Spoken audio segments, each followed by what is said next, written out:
네, 강프로입니다. 자, 오늘 삼성전자 보겠습니다. 삼성전자. 자, 근데 오늘은 좀 중요한 이야기를 드릴 겁니다. 뭐 주가 관련해서도 만약에 이야기를 드리겠지만 주가보다 더 중요한 조금 어저께 삼성전자 실적 컨퍼런스 콜에서 직원들한테 보내는 메시지를 봤습니다. 근데 근원적 경쟁력 회복이 없이는 23년도에 있었던 그 대규모 적자를 다시 볼 수밖에 없다.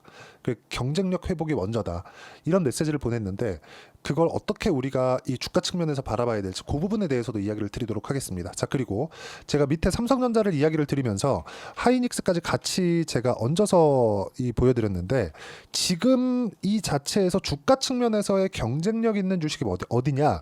삼성전자입니다. 자, 제가 성장에 대한 이해를 먼저 하셔야 되는데 주식은 성장에 대한 부분이 깔고 있었을 때 가격이 강하게 올라갑니다. 그래서 지난 한 1년 반 정도의 이 상황을 보면 성장에 대한 부분이 어디가 나왔나요? 하이닉스가 나왔죠. 근데 실적에 대한 증가 폭을 보면 삼성전자가 더 크게 나왔을 수도 있습니다.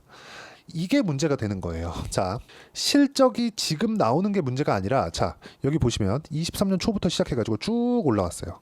근데 2배 못 올라왔습니다. 근데 하이닉스 같은 경우에는 쭉 나왔죠. 그쵸? 3배가 올랐습니다. 근데 실적에 대한 전환치를 보면 자, 내용 보세요. 하이닉스 같은 경우에 7조 7천억의 적자. 물론 반도체 부분만 따로 빼서 이야기를 드릴 수도 있겠지만 그러면 내용이 너무 길어지니까 삼성전자의 실적 6조 5천억의 이익. 여기서 반도체 사업부는 적자입니다. 자, 근데 전체적으로 보면 삼성전자의 주가를 보면 어떻습니까? 그쵸? 실적이 더 좋았잖아요. 23년도에 어쨌든 적자를 보지 않았으니까. 근데 이때 하이닉스 같은 경우에는 7조 원의 적자를 봤는데도 불구하고 주가는 어떻게 됐나요? 그렇죠. 주가가 움직이는 폭을 보면 하이닉스가 월등히 많이 올라왔다. 이게 성장주들의 숙명이에요. 우리는 올라가는 과정에서 싼 종목을 찾으려고 한다. 그러면 앞으로도 절대로 수익을 막 크게 볼 수가 없습니다. 오늘은 그 이야기를 드릴 겁니다. 그리고 아까 전에 말씀드렸었던 그 내용도 드릴 거고요. 자, 이걸 보셔야 돼요. 하이닉스는 HBM을 먼저 납품을 하기 시작을 했고 그리고 기술력에서도 지금 삼성전자를 압도합니다. 그건 팩트예요. 그건 사실입니다. 우리가 여기서 이걸 보자고요. 근데 여기서 삼성전자가 따라올 수 있을까 따라오지 못할까? 따라온다고 생각을 하지만 그건 기대감으로 작용을 합니다. 자, 지금 딱 따라왔어요. 그럼 삼성전자 주가가 여기 있지 않아요. 뭐 13만 원, 15만 원 여기 있을 겁니다. 그쵸? 왜?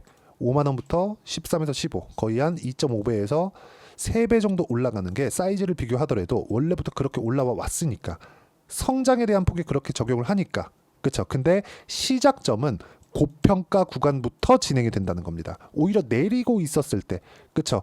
충분히 하락하고 있었을 때 이런 구간이 저평가 구간이에요. 그쵸? 근데 저가를 찍고 올라가는 구간에서는 실적이 적자를 찍기 때문에 고평가, 즉 비싼 가격대가 됩니다. 근데 우리는 재무제표를 보면서 적자만 안 하죠. 그쵸? 물론 하이닉스 같은 경우 하겠지만 적자만 안 합니다. 적자 기업들 안 하잖아요. 이러면 안 된다는 거예요. 적자 기업들을 하라. 무조건 해라. 그게 아니라 적자를 보고 있는데 앞으로 흑자 전환이 가능한 기업이 무엇인가. 그중에 하나가 하이닉스였다는 거고 반도체 경기가 안 좋았을 때 반도체가 강하게 치고 올라오는 작년 3월, 작년 5월과 같은 구간에 적자를 보고 있었지만 주가가 올라갔었다는 건 앞으로 좋아질 만한 내용이 있어서 그렇습니다. 주가가 먼저 반영한다는 이야기예요. 근데 그 반영치를 하이닉스는 반영을 했고 삼성전자는 아직 반영을 못했습니다. HBM을 납품하지 않았기 때문에. 근데 삼성전자가 반도체 경기를 돌려 세우는 과정이 있었을 때 하이닉스도 수혜를 받겠지만 삼성전자가 HBM에 대한 파일을 어느 정도 가져온다는 가정을 했을 때 하이닉스는 그쵸? 뭐가 되겠습니까? 하이닉스는 독점 프리미엄을 어느 정도 내놔야겠죠. 그러면 하이닉스 팔고 삼성전자 사는 롱숏이 이렇게 일어날 수도 있는 가능성이 있습니다. 지금은. 근데 이런 부분이 먼저 반영하는 게 가격이라는 거. 이걸 결과를 보고 내가 주식을 매수하려고 그러면 문제가 심각해집니다. 장기 보유할 수 있는 가능성에 처해집니다. 이렇게까지 이야기를 드리면 내용만 있으니까 이해를 잘 못하실 수도 있어요. 그래서 제가 이걸 실전에서 어떻게 적용시키는지 그 부분을 먼저 보여드리겠습니다. 자, 넥슨 게임즈. 이 화면은요. 키움증권에서 제공하는 0606 화면, 그쵸? 그 화면인데 제 매매 타점이 나온 화면입니다. 어때요? 매수 오늘 21%, 그쵸? 언제 샀어요? 확인하고 이걸 주의 깊게 보셔야 돼요. 자, 그리고 최근에 삼성전자에 HBM 장비를 납품했다는 이슈가 있죠. YC 어떻습니까? 상승하는 구간에만 있습니다. 그쵸? 확인하고 돌파했기 때문에 다시 매수 구간을 잡을 거예요. 근데 이쪽 구간 뭐가 있어요? 계속해서 마지막에 여기 안 올라가니까 팔았죠. 5% 손실. 밑에 보면 어때요? 8% 수익, 17% 수익. 계속해서 수익 나죠? 20% 수익. 어디서 발생해요? 돌파하고 나서.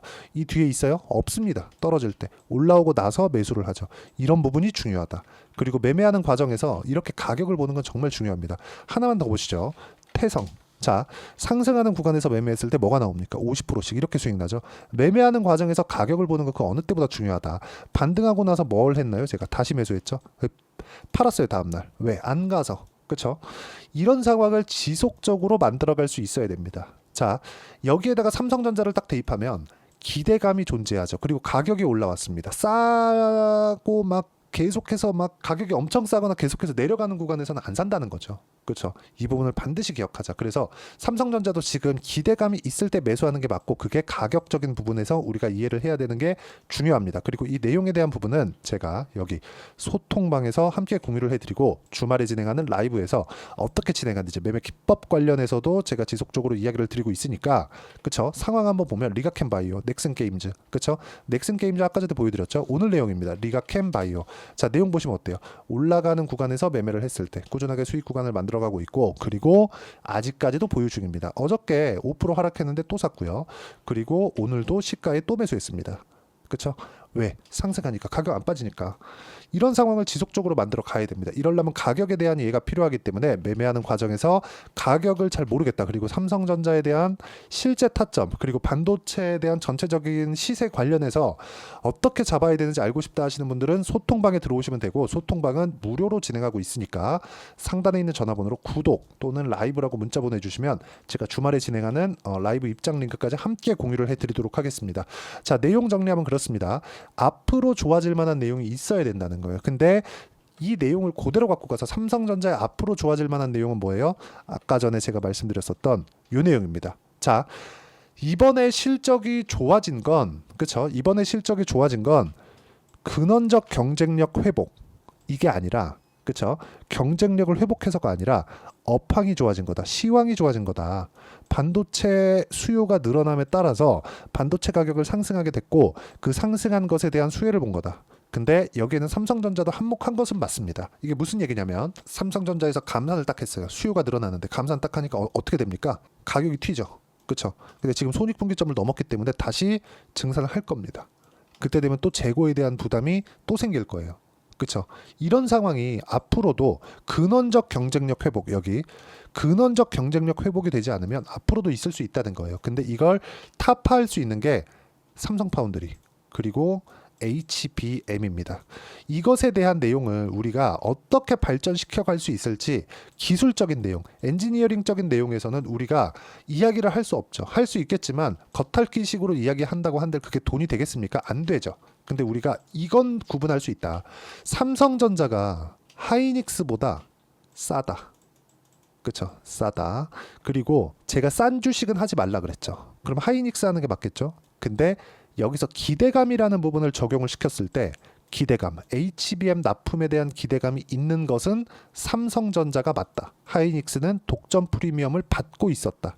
아무리 올라가는 구간에 한다고 하더라도 그동안 강했었던 하이닉스를 하는 것보다는 삼성전자를 하는 게 매력도가 훨씬 더 높다.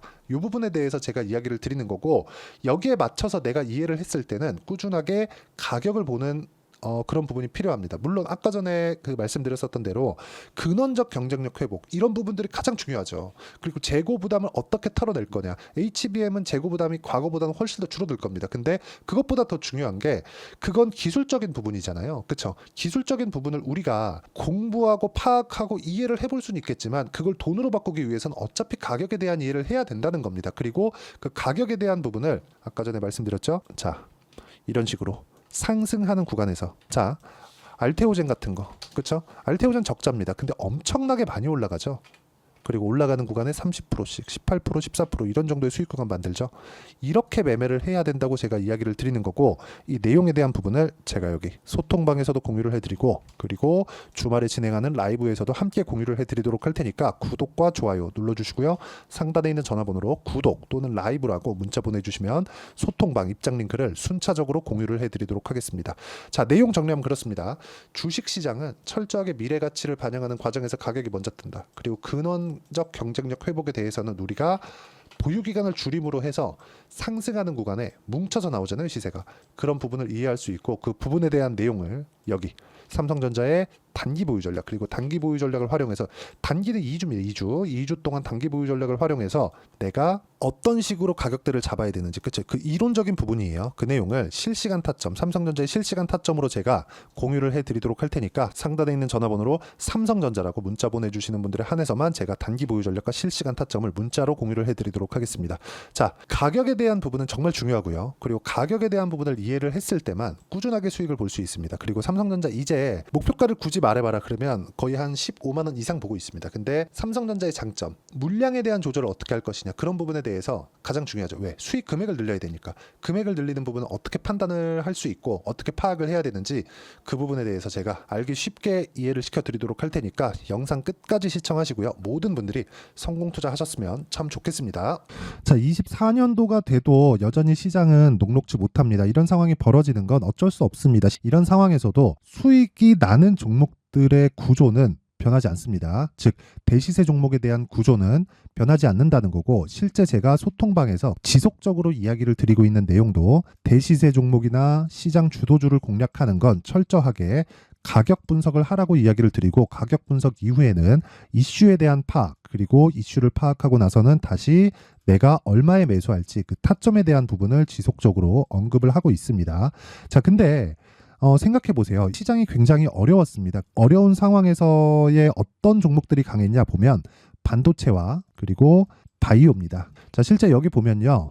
HLB에 제가 실제 매매한 내용을 띄워놓고 보여드리고 있는데, 1월 22일부터 매매를 시작해서 4일 동안 31%의 수익 마감이 됐고요. 그리고 여전히 신고가 종목입니다. 자, 그리고 그 다음 어보브 반도체, 이름을 보시다시피 반도체 종목이죠. 그리고 AI 반도체는 지속적으로 강세를 보이고 있습니다. 이 종목도 신고가를 먼저 달성한 이후에 제가 21%의 단기간에 21%의 큰 수익을 내고 마감이 됐습니다. 다시 재공략을 준비하고 있고, 이런 부분은 소통방에서 다 공유를 해드립니다. 자, 그리고 코세스, 자, 코세스 같은 종목도 당연히 그쵸, 신고가 종목이고요. 그리고 반도체 종목입니다. 이 종목도 영업일 기준에서 이틀 동안 대략 한 15%의 수익 마감이 됐습니다. 내용을 한번 보시면 어떻습니까? HLB를 포함해서 뭐 30%, 20%, 뭐 15% 이런 식의 수익이 지속적으로 발생하고 있는데, 이 세 종목 모두 다 신고가 종목이고 1월 달에 시장이 약세를 보이고 있는 구간에서도 강했었던 그런 종목입니다. 특징점이 하나 있는데, 그 이슈에 앞서서 가격이 먼저 반영했다는 거죠. 그렇게 제가 가격을 먼저 보고 이슈에 대해서 파악하는 이유는 결과적으로는 큰 시세를 먹기 위한 사전 준비 작업입니다. 실제로 큰 시세를 먹기 위해서 사전 준비 작업을 했을 때 여기 레인보우 로보틱스 127%, 그리고 ISC 98%, 그리고 한미반도체 97%의 큰 수익을 내는 상황을 만들 수 있습니다. 어떤 식으로 소통방에서 진행됐는지, 그쵸? 그 상황을 제가 이야기를 드린 건데, 이런 상황도요, 당연히 신고가를 공략했을 때 가능한 겁니다. 자, 그러면 이번에도 마찬가지입니다. 그쵸? 정부 주도의 코리아 디스카운트 해소 방안이 2월 달에 발표를 하고요. 그리고 2월 달에 발표된 내용을 토대로 주가가 움직이는 게 아니라 이미 움직인 내용이 있죠. 실제 이 내용은 크게 중요한 게 아니라는 겁니다. 실제 움직인 내용을 보면, 자, 기아차입니다. 실제로 12월 달에 신고가를 만들어 놓고 정부에서 입김을 불어 넣으니까 순식간에 기아차를 포함해서 현대차 같은 거대 기업들의 주가가 2주도 채 되지 않아서 40% 정도의 큰 시세를 냅니다. 자, 그러면 우리는 어떤 종목을 봐야 될까요? 이슈를 파악해야 되는 것도 맞지만 철저하게 가격에 맞춰서 매매를 해야 되는 게 당연히 중요합니다. 정부가 주도하는 정책 방향이 있겠죠. 그 방향에 맞춰서 우리가 종목을 찾을 필요가 있다. 자, 그럼 답이 나왔습니다. 정부가 주도하는 방향에 맞춰서 제2의 기아차를 찾는 게 지금은 중요하다. 근데 정부 정책의 방향에 맞게 가자. 그랬을 때 앞서서 제가 보여드렸었던 내용인 여기 레인보우 로보틱스 127% 그리고 ISC 98% 그리고 한미반도체 97%와 같은 수익을 낼 수 있습니다. 물론 시간에 대한 부분은 최소 2주의 시간이 필요하고요. 그리고 최장 3개월 안에 끝내야 됩니다. 자, 기아차의 시세를 보셨던 것과 같이 2월 달에 정부 정책의 방향이 결정되고요. 바로 3월 달이면 시행입니다. 자, 그러면 우리는 거기에 맞춰서 당연히 종목을 찾아야 되고 제가 제2의 기아차를 찾아놨습니다. 제가 아까 전에 소통방에서 이야기를 드렸었던 내용 다 공개를 해드렸는데 그 내용처럼 종목만 받고 싶다 하시는 분들은요. 상단에 있는 제 전화번호로 대시세, 자, 대시세라고 문자를 보내주시면 정부 정책의 방향에 맞는 종목을 모든 분들에게 무료로 공개를 해드리도록 하겠습니다. 자, 제가 원하는 건 채널 성장이 목적입니다. 자, 그래서 구독과 좋아요 꼭 좀 부탁드리고요. 모든 분들이 정부 정책에 맞는 방향으로 매매를 이어가서 큰 수익 보셨으면 좋겠습니다.